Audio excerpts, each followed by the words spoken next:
الحمد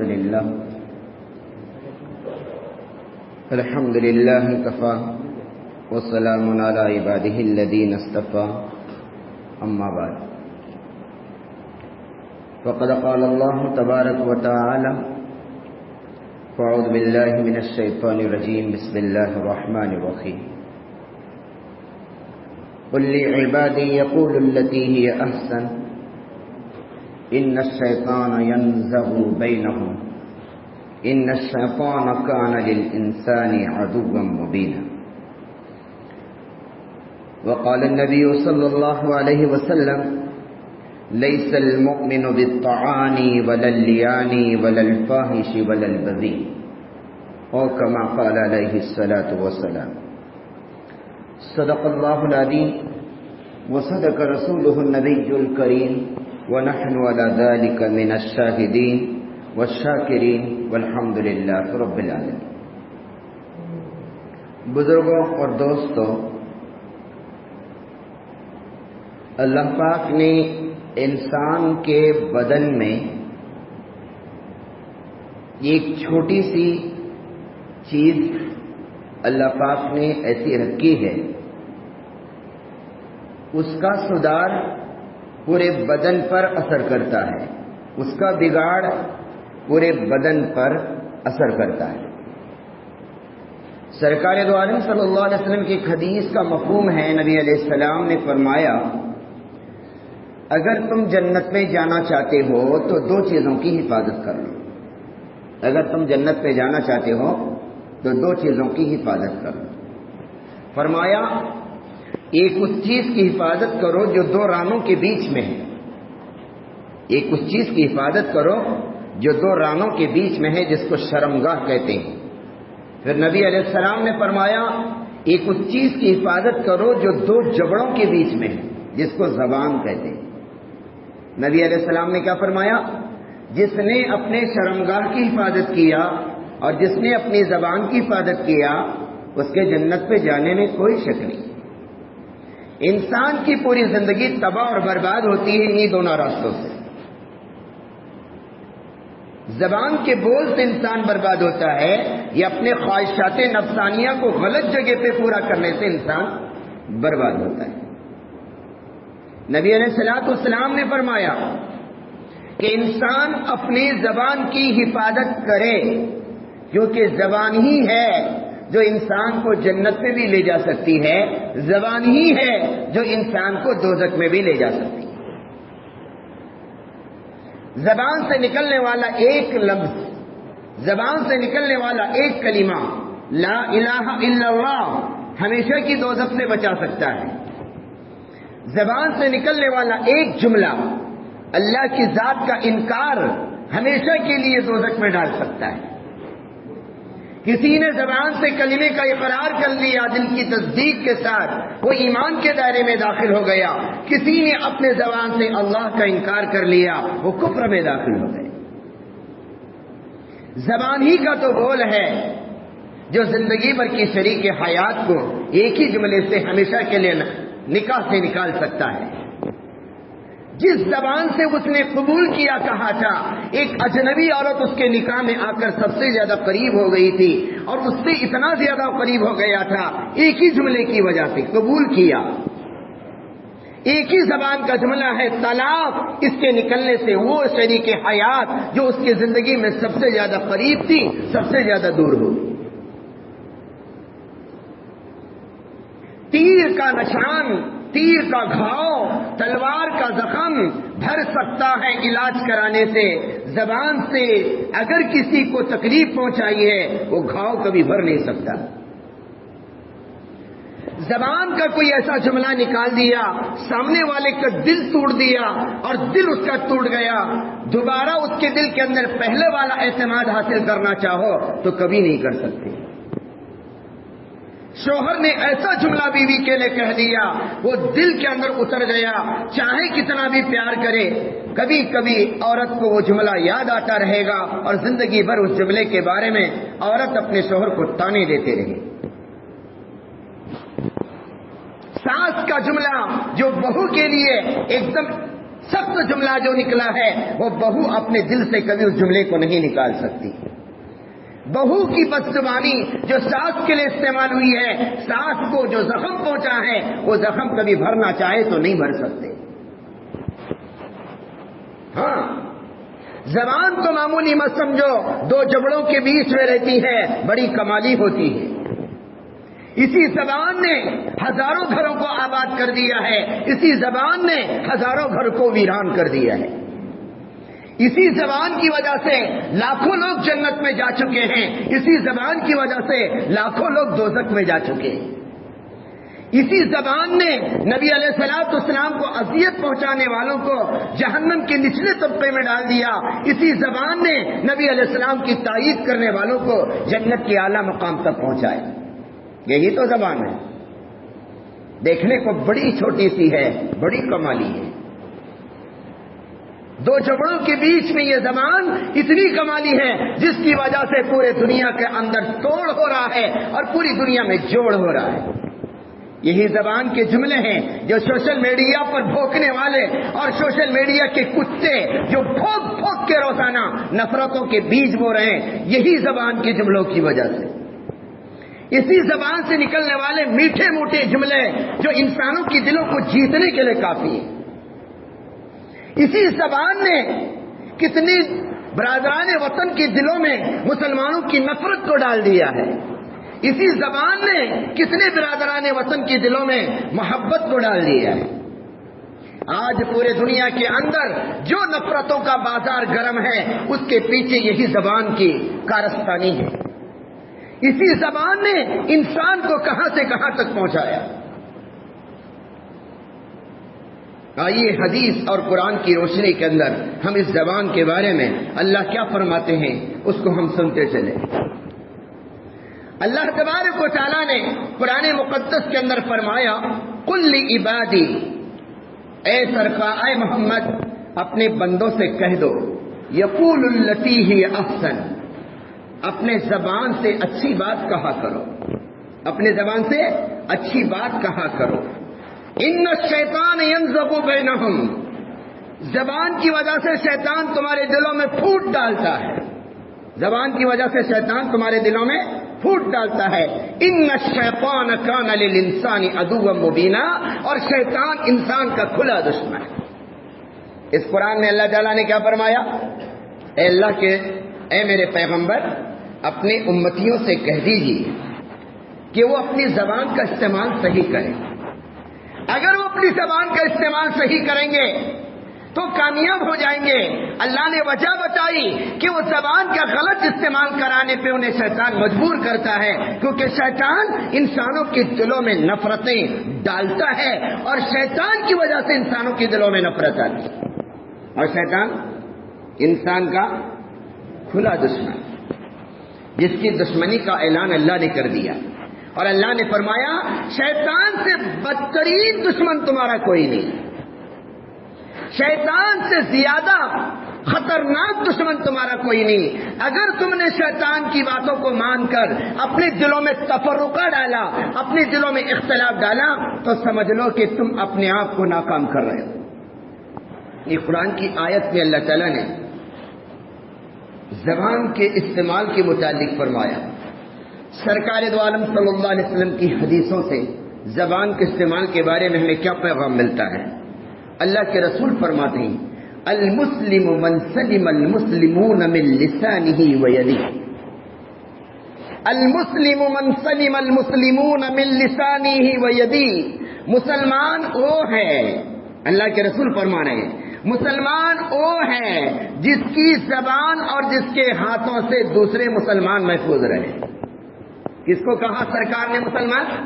نماز پڑھنے والے کو مسلمان کہا، روزہ رکھنے والوں کا نام لیا، یہاں پہ زکوٰۃ دینے والوں کا نام لیا، حج کرنے والوں کا نام لیا، لمبے لمبے سجدے کرنے والوں کا نام لیا. ارے وہ تو عبادت ہے، انسان کو کرنا ہی پڑے گا.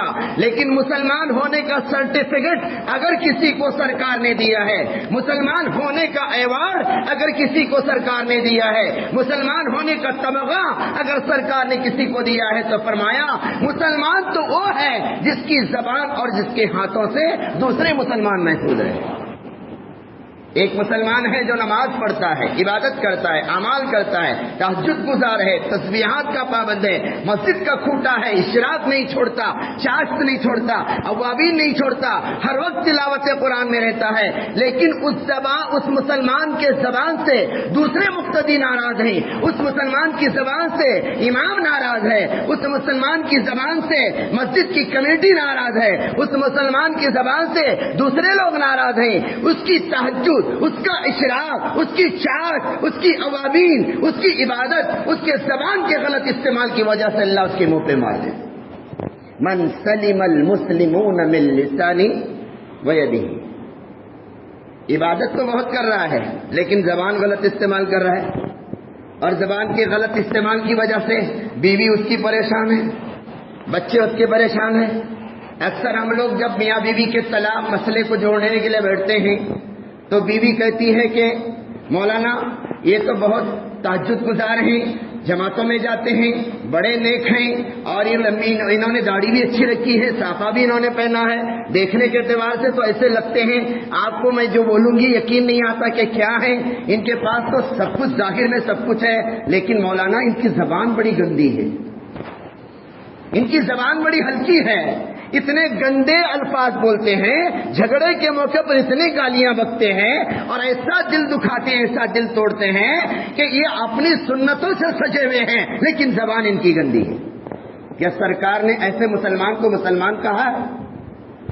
اللہ کا حق تو ادا کر رہا ہے لیکن مخلوق کا حق ادا نہیں کر رہا، نماز پڑھ رہا ہے، اللہ کا حق ادا کر رہا ہے، بیوی کا حق ادا نہیں کر رہا، بچوں کا حق ادا نہیں کر رہا، رشتہ داروں کا حق ادا نہیں کر رہا، اس کو مسلمان میرے آقا نے نہیں کہا، میرے آقا نے مسلمان اس کو کہا، المسلم من سلم المسلمون من لسانی و یدی، مسلمان تو وہ ہے جس کی زبان اور جس کے ہاتھوں سے دوسرا مسلمان محفوظ ہے۔ مسجد میں نماز پڑھنے کے لیے آئے تھے، اچانک کہہ دیا امام صاحب کو کچھ برا بھلا، اے امام صاحب تمہارا عقل کہاں ہے؟ مؤذن صاحب کو کہہ دیا کچھ برا بھلا، مؤذن کے دل میں بات بیٹھ گئی، اور مؤذن کے دل میں ہمیشہ ان کی نفرت رہی۔ کیونکہ وہ جب بھی اس کا چہرہ دیکھو گے تو مؤذن کا دل دکھے گا۔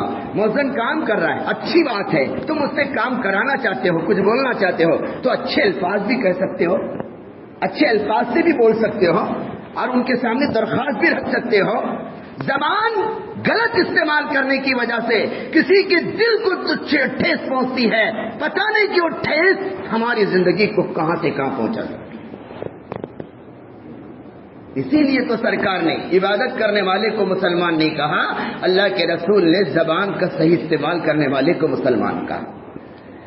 تیری زبان اگر سلامت والی رہے گی تو تیرا ایمان محفوظ رہے گا، تیری زبان اگر غلط ہوگی تو تیرا ایمان محفوظ نہیں رہے گا۔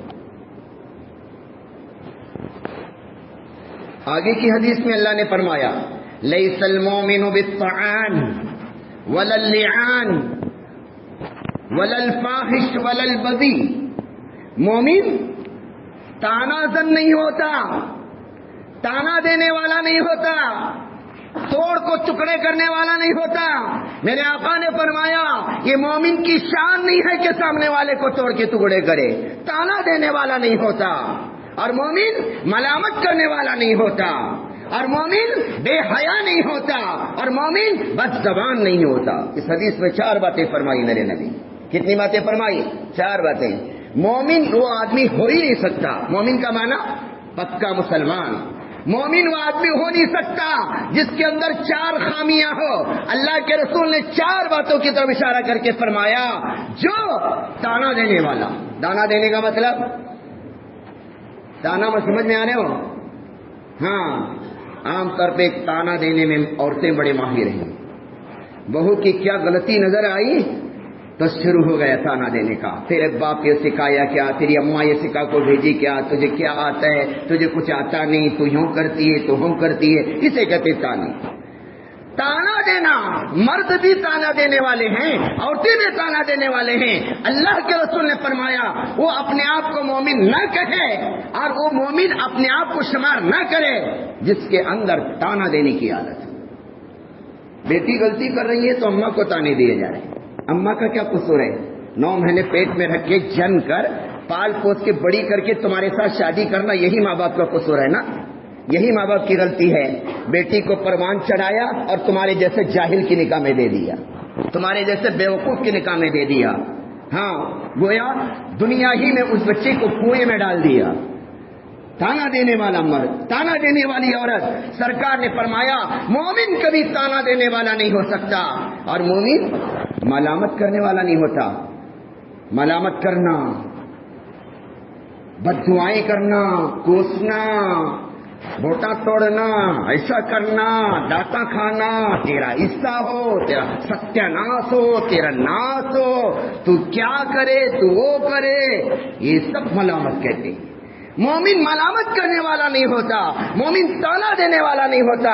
ملامت کرنا یہ بزدلوں کی علامت ہے، ملامت کرنا یہ مسلمان کی علامت نہیں ہے.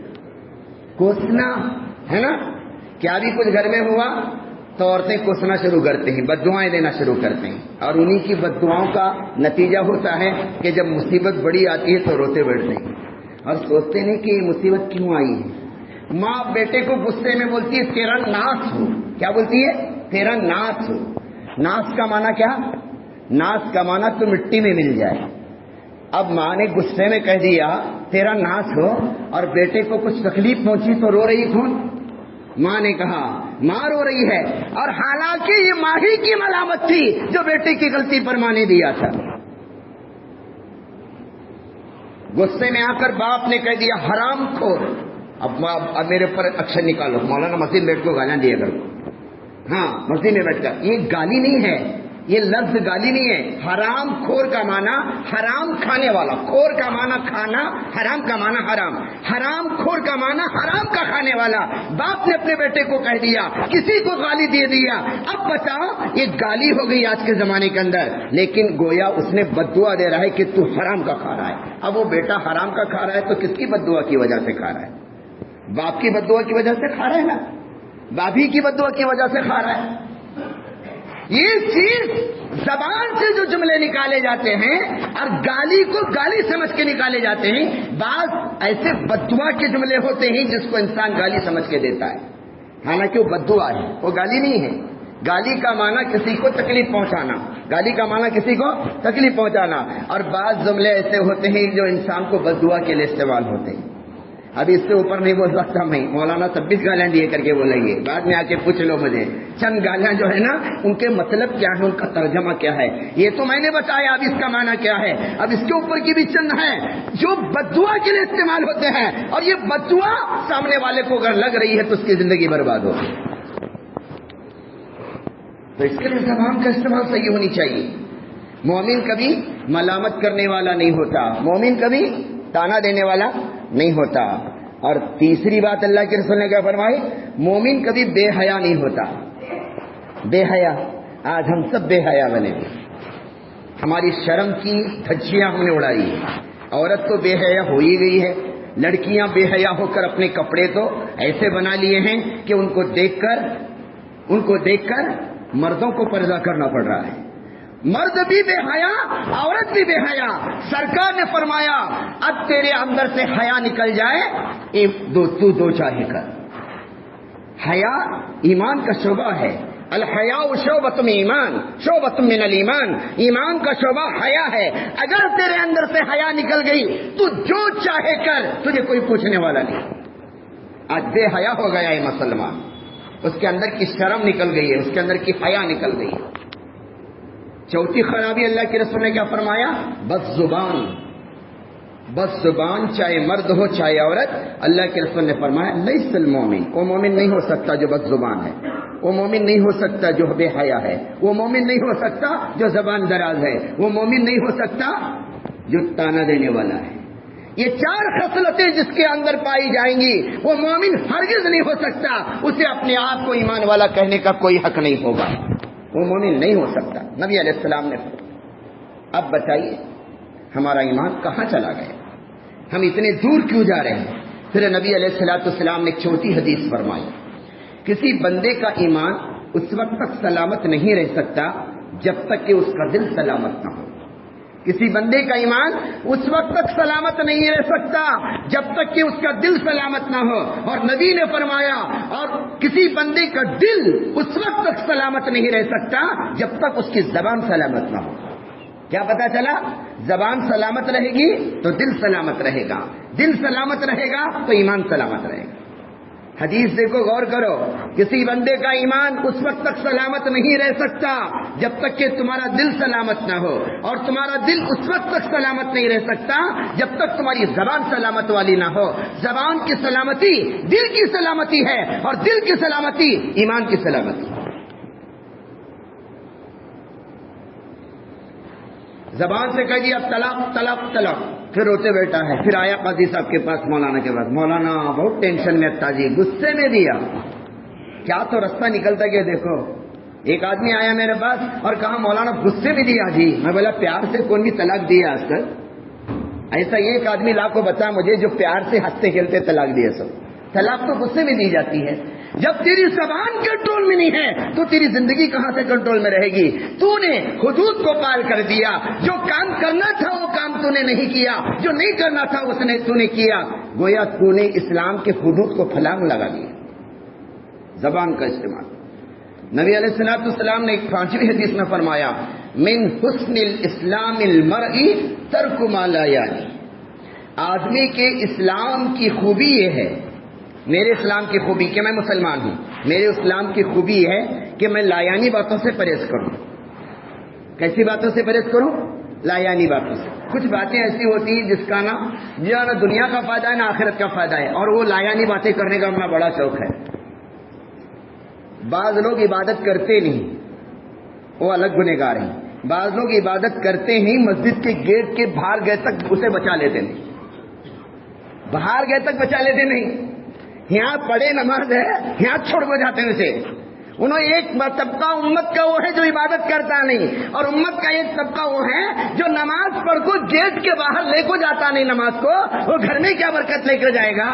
ابھی مسجد کے باہر ٹھہر کو 2 جانے لینے ملے ہیں، انہیں ہوں پڑھ رہا تھا ایک نماز ٹانگا لمبیج کرا تھا، انہیں ہوں ٹھہرا تھا دیکھ وہ امام صاحب دیکھ ہوں کرے جو پڑھا تھا واٹ لگا اس کا پورا۔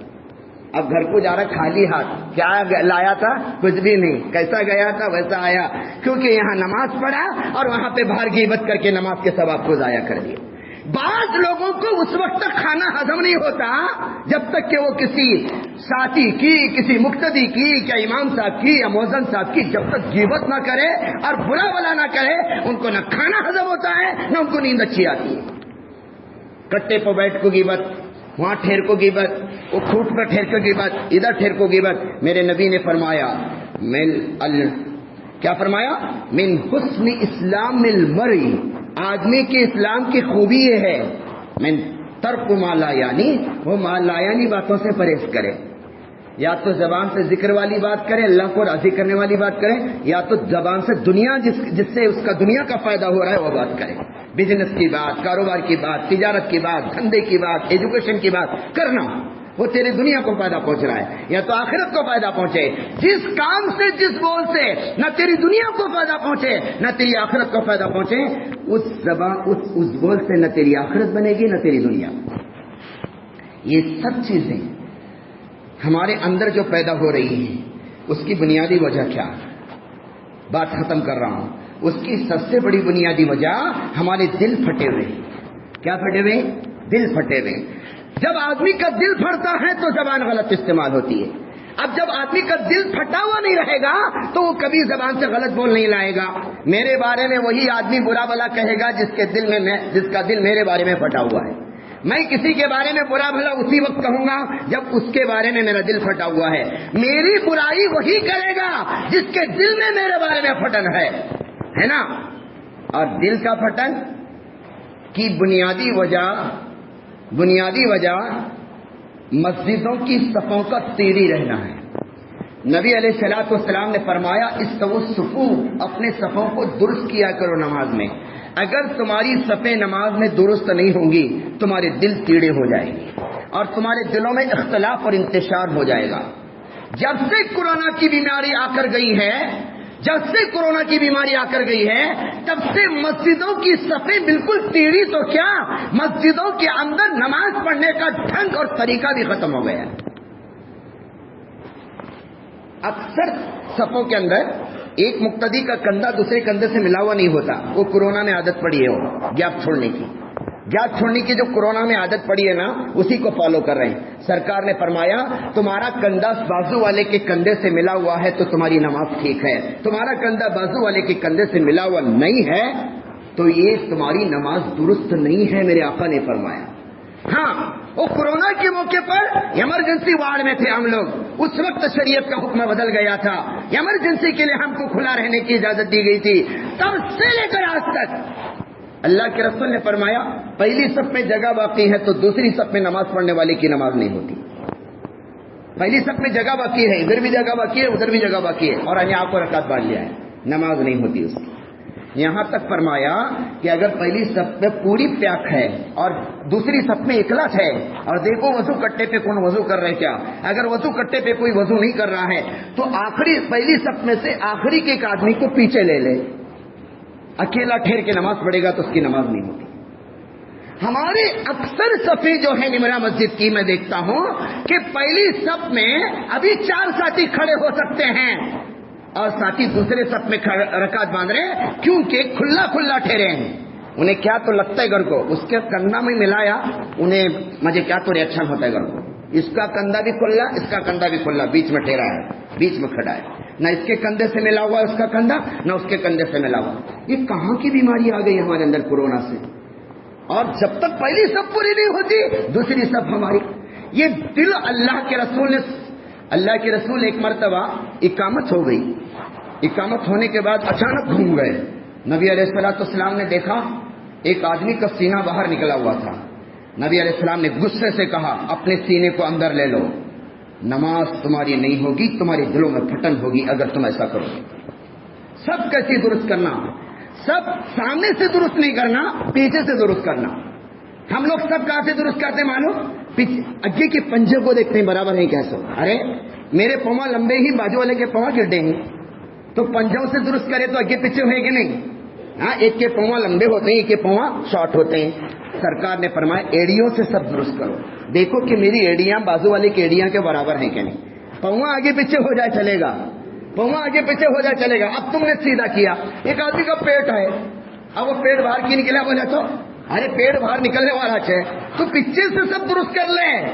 اب تو پیٹ باہر آیا تو اس کا کیا مطلب نہیں ہے، اگر اس نے پیٹ کو اندر لیتے گیا اور بازو والے کے پیٹ کے برابر اپنا پیٹ کیا تو پیچھے کی سب درست ہو گئی کیا؟ آگے پیچھے ہوا کہ نہیں ہوا؟ ہم لوگ دیکھتے ہیں کہ میرا سینہ برابر ہے کیا، اور ہم لوگ دیکھتے ہیں کہ ہمارے پاؤں برابر ہے کہ نہیں، کسی کا پیٹ اندر دبا ہوا ہے کسی کا پیٹ باہر نکلا ہوا ہے۔ سرکار نے فرمایا سب درست کرنے کے لیے مسجد کے یہ ہوتا ہے برابر اگر پیر رکھتے جائیں گے ایڑیاں تو سب درست ہوگی۔ جب تک آخری صف پہلی صف میں جگہ ہے دوسری صف میں نماز نہ پڑھے، صفوں کو درست کرے۔ جب دل پھٹتے ہیں تو غیبتیں شروع ہوتی ہیں، جب دل کے اندر پھٹان آتی ہے تو انسان کے اعمال بگڑنا شروع ہوتے ہیں۔ اللہ سے دعا ہے کہ اللہ تعالیٰ ان باطنی اور ظاہری امراض سے میری اور آپ کی حفاظت فرمائے، صفوں کو درست کرنے کی ہمیں توفیق عطا فرمائے، دل کو اپنے دل کی پھٹن سے ہم سب کی حفاظت فرمائے۔ وآخر دعوانا ان الحمدللہ رب العالمین۔ اور ایک بات، امام صاحب کی ذمہ داری ہے، دارالعلوم دیوبند کا فتویٰ ہے، ہر نماز کے موقع پر امام کی ذمہ داری بنتی ہے اقامت کے بعد صفوں کو درست کرے، یہ جملہ بولنا اللہ کے رسول صلی اللہ علیہ وسلم بولا کرتے تھے۔ آج بھی حرم مکہ کے اندر امام کہتے ہیں، اقامت سے پہلے نہیں، اقامت کے بعد کہنا اپنی صفوں کو درست کرے، یہ امام کی ذمہ داری ہے، تاکہ اگر کسی نے اپنی صفوں کو غلط بھی کیا ہے امام کا اعلان سننے کے بعد صفیں درست ہو جائیں گی تو انشاءاللہ ہمارے دلوں کا دراڑ ختم ہو جائے گا۔ اللہ ہم سب کو عمل کی توفیق عطا فرمائے۔